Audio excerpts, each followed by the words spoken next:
இந்த பார்ட்டி பண்பு என்பது முழுவதும் தடை செய்யப்பட வேண்டிய ஒன்று. ராஜப்பா அன்றைய கனிமவளத்துறை அமைச்சர் பொறுப்பு வகித்த துரைமுருகன் மற்றும் ரகுபதி அவர்கள் மீது வழக்கு பதிவு செய்து நடவடிக்கை எடுக்க வேண்டும். இந்த கனிமவள கொள்ளை முற்றிலும் தடுக்கப்பட்டால் ஆண்டுக்கு 50,000 கோடி ரூபாய் அரசுக்கு வருவாய் கூடுதலாக கிடைக்கும். மதுபானம், அதாவது எப்படின்னா லிக்கரை விட டாஸ்மார்க்கோட வருமானம் கனிமத்தில் தான் இருக்கு. ஜூலை மாசம் அனைத்து அதிகாரிகளுக்கும் இந்த முறைகேடுகள் மீது நடவடிக்கை எடுக்க வேண்டியும் எல்லா தருணங்களிலும் நாங்கள் புகார் கொடுத்திருக்கோம். இந்த ராயல்டி பார்ட்டி பண்ட் வசூல் செய்து தடை செய்யப்பட வேண்டும் என்று அனைத்து அதிகாரிகளுக்கும் பதிவு தபால் அனுப்பியுள்ளோம்.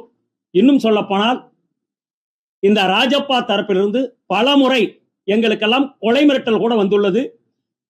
மாண்புமிகு முதல்வர் நேர்மையாக வெளிப்படைத்தன்மை ஊழலற்ற ஆட்சி நடத்துவார் என்று எதிர்பார்க்கிறோம்.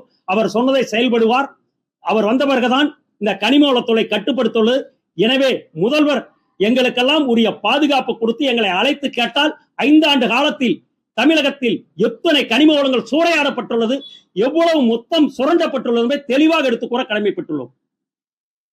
இப்ப இன்னைக்கு இருக்கிற மாண்புமிகு முதல்வர் ஜோசப் விஜய் மாதிரி புகார் தெரிவித்தால் லஞ்சமாக தெரியப்படுத்தலாம் 1 லட்சம் ரூபாய் கொடுக்கின்ற தைரியமா சொல்றாங்க. இன்னைக்கு நானே இவ்வளவு தைரியமா சொல்றேன், இந்த ஆட்சி எனக்கு பொறுப்பாக இருக்கும், முதல்வர் எனக்கு பாதுகாப்பா இருப்பான்ற ஒரு தைரியத்தை தான் சொல்றேன். பார்ட்டி பண்ட் என்பது இது எவிடன்ஸ், எந்த ரெசிப்ட் எதுவும் கிடையாது. குவாரி ஓடுதுன்னு வச்சுக்கோ, ஒரு குவாரிக்கு போறோம், அங்க போனீங்கன்னா கிராவல் குவாரியில ஒரு லோடுக்கு 2000 ரூபாய் வாங்குறான். அந்த கிராவல் குவாரியுமே அன்னைக்கு காலகட்டத்தில் வாய்மொழி உத்தரவு, யாருக்கு ராஜப்பா சொல்றாலும் அவங்களுக்கு தான் லைசன்ஸ், அந்த குவாரி ஓனருக்கு. அங்க 2000 ரூபாய் கொடுத்துட்டு நீ வாங்கணும். இப்ப டிரான்சிட் பாஸ் எப்படி கொடுக்குறாங்க தெரியுமா? இங்க பாருங்க, இதான் டிரான்சிட். இது எல்லாமே போலியான டிரான்சிட், ஆன்லைன் டிரான்சிட் பாஸே போலி. இதெல்லாம் இந்த போலியா கொடுத்து வழக்குல பதிவு வந்த டிரான்சிட் பாஸ் உங்களுக்கு காட்டுற ஒரு சாம்பிளுக்கு.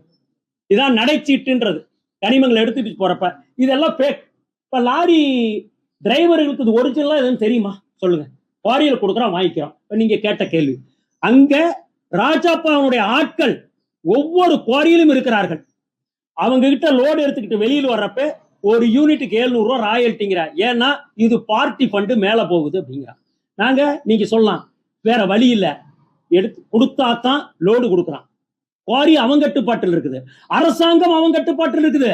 வேற வழி இல்லாம நாங்க லாரிக்கு வாங்கிய தவணையை கட்ட வேண்டும், எங்க குடும்பத்தை நடத்த வேண்டும், எங்களுடைய குழந்தைகளை படிக்க வைக்க வேண்டும். லாரிக்கு வாங்கின மாத தவணை இஎம்ஐ செலுத்த வேண்டும்.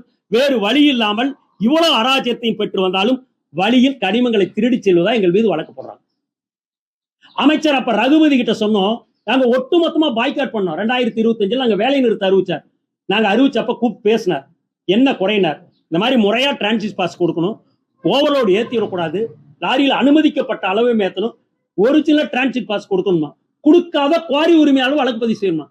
அவரு ஓகே, நான் அதை சொல்றேன். ஆனா இதுவரை எந்த ஒரு குவாரி உரிமையாளரும் வழக்கு பதிவு செய்யவில்லை. காரணம், மாதந்தோறும் பார்ட்டி பண்ட் என்று கல்குவாரி கிரசர் உரிமையாளர்கள் அரசுக்கு வேண்டிய தொகையை செலுத்தி வருகிறார்கள். நாங்க எங்கிருந்து கொடுக்க முடியும்?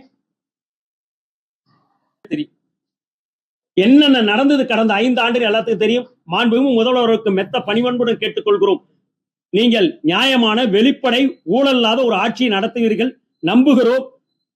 உங்கள் செயல்பாடு இதுபடிதான் இருக்கிறது. எனவே இந்த கனிமவள கொள்ளை முற்றிலும் தடுக்கப்பட்டால் ஆண்டுக்கு 50,000 கோடி ரூபாய் அரசுக்கு வருவாய் கூடுதலாக கிடைக்கும். 50,000 கோடி. இது அனைத்தும் தனியாருக்கு செல்கிறது, அரசுக்கு செல்லவில்லை. மதுபானம், அதாவது எப்படின்னா லிக்கரை விட டாஸ்மார்க்கோட வருமானம் கனிமத்தில் தான் இருக்கு. நீங்க பாத்தீங்கன்னா ஆயிரக்கணக்கான லாரிகள் தென்காசி வழியா பாத்தீங்கன்னா, அதாவது திருநெல்வேலியிலிருந்து தென்காசியிலிருந்து மத்தளம், குற்றாலம், செந்துறை, புளியரை செக் போஸ்ட் வழியா போகுது. நாங்களாம் போய் மறியல் பண்ணி ஒரு நாள் அரெஸ்ட் ஆகி வந்தோம். இங்க தருமபுரி கிருஷ்ணகிரி இருந்து பாத்தீங்கன்னா ஆயிரக்கணக்கான லாரி அனுமதி சீட்டின்றி ஓவர்லோடு அனுமதிக்கப்பட்ட அளவுக்கு மேல எடுத்துக்கிட்டு ஒசூர் வழியா கர்நாடகாவுக்கு போகுது. இதெல்லாம் தடை செய்யப்பட வேண்டும். ஆனா ஒன்னே ஒண்ணு, ஆட்சிக்கு வந்து 1 மாத காலத்தில் மாண்புமிகு கனிமவளத்துறை அமைச்சர் துடிப்பாக பிரபு அவர்கள் தென்காசி சோதனை சாவடியில் போய் இரவு நேரத்தில் சோதனை செய்தார். லாரி வாகனத்தின் மீது ஆய்வு செய்தார். ஓரளவுக்கு கட்டுப்பாட்டில் இருக்கிறது. கண்டிப்பாக இந்த கனிம வள கொள்ளை இந்த ஆட்சியில் தடுக்கப்படும் என்று நம்பிக்கையோடு இருக்கிறோம்.